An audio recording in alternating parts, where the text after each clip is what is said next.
చివరికి వాళ్ళు దిగజారి కూటమి ప్రభుత్వం నారా చంద్రబాబు నాయుడు, నారా లోకేష్ నాయుడు వీళ్ళందరూ కూడా దిగజారి అంటే మానవత్వం కూడా మరిచి అతని ఆరోగ్యాన్ని క్షీణింపచేసి తద్వారా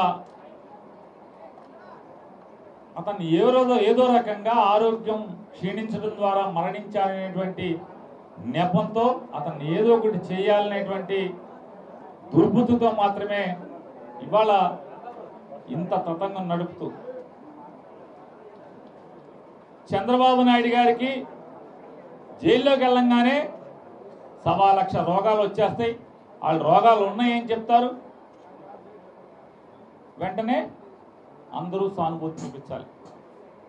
అచ్చెన్నాయుడు గారికి అప్పుడే ఫైల్స్ వస్తాయి, వెంటనే ఫైల్స్ ఆపరేషన్ చేయకపోతే గుండె ఆగిపోద్దన్నంతగా హడావుడి చేస్తారు. కానీ ఇక్కడ వంశీమోహన్ దాంట్లో శ్వాసకి ఇబ్బంది ఉన్నా గతి లేని స్థితిలో కోర్టుకి అప్పీల్ చేసుకుంటే గాని రాత్రిపూట శ్వాస ఆగిపోకుండా ఆక్సిజన్ మెషిన్ని అంటే సిప్యాప్ మెషిన్ని జైల్లో అలౌ చేసి ఆర్డర్ తెచ్చుకుని తద్వారా ఆయన తన రుగ్మతని అధిగమించేటువంటి ప్రయత్నం చేస్తున్నాడు.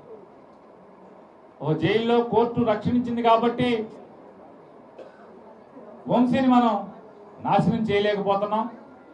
కాబట్టి కస్టడీ పేరుతో తీసుకొచ్చి పోలీస్ స్టేషన్లో వేస్తే అక్కడ ఆక్సిజన్ ఉండదు కాబట్టి ఏదో రకంగా బలైపోతాడు అనేటువంటి తప్పుడు ఆలోచనతో కస్టడీకి తీసుకోవటం, కస్టడీ మీద కస్టడీకి తీసుకోవటం, అతని శ్వాసకి ఇబ్బంది అయి పరిగెడుతుంటే వాంతులు చేసుకుని కింద స్పృహలైన పరిస్థితుల్లో పడిపోతుంటే అంతా బాగుంది అని చెప్పి బలవంతంగా తీసుకెళ్ళిపోవటం. ఫైల్స్ ఉన్నోడికేమో రమేష్ హాస్పిటల్లో వైద్యం కావాలి లేకపోతే చచ్చిపోతాడు. ఈయనకేమో 75 ఏళ్ళు ఉన్నాయి, నాతో పోటీకి రమ్మని పరిగెట్టమంటాడు. పెళ్లి విందులాగా జైలు బయట కళ్యాణ మండపం అద్దెకు తీసుకుని రోజుకి 5 సార్లు క్యారేజీల మీద క్యారేజీలు వెళ్తాయి.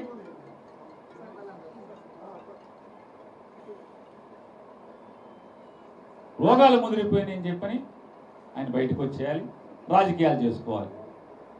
హాస్పిటల్కి వెళ్ళా ఏ రోజు కూడా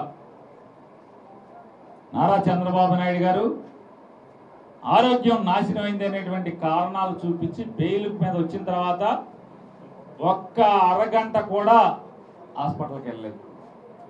అక్కడి నుంచి రోజు రాజకీయాలే, ఈ రోజుకి రాజకీయాలే. ఆ రోగాలు ఏమైపోయినాయో భగవంతుడికి తెలియాలి. కానీ వంశీకి ఊపిరితిత్తుల సమస్య ఉన్నప్పటికీ కూడా ఇవాళ అవన్నీ కూడా హాస్పిటల్లో షుగర్ లెవెల్స్ గురించి కానీ లేదా రెస్పిరేటరీ ప్రాబ్లమ్స్ ఏమేమి ఉన్నాయో ఆక్సిజన్ లెవెల్స్ కానీ ఎన్ని పరీక్షలు జరుగుతుంటే నిజంగా వంశీ గారి శ్రీమతి లోకేష్ నాయుడు అలాగే చంద్రబాబు నాయుడు యముడి పాత్రలో ఉంటే వీడు సతీ సావిత్రి పాత్రలో ఎంత పోరాటం చేస్తుందంటే అంత పోరాటం చేస్తుంది. ఇవాళ ఆవిడ ఆ న్యాయ పోరాటంలో గెలిచే ఇవాళ భర్తని బతికించుకుంటాకి ఆయుష్ హాస్పిటల్కి కోర్టు నుంచి హైకోర్టు చెప్తే కానీ ఆయుష్ హాస్పిటల్కి పంపనటువంటి దుర్మార్గమైనటువంటి తప్పుడు ప్రభుత్వం ఇవాళ మనం చూస్తున్నాం మన కళ్ళ ముందు.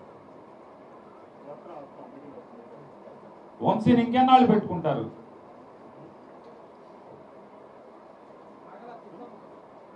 ఈ తప్పుడు కేసుల్లో బనాయించిన కేసుల్లో మా అయితే ఇంకో వారం పెట్టుకోగలరు, ఇంకో 10 రోజులు పెట్టుకోగలరు, ఇంకో 15 రోజులు పెట్టుకోగలరు.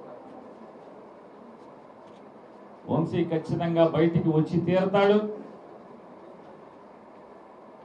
గన్నవరం నియోజకవర్గంలో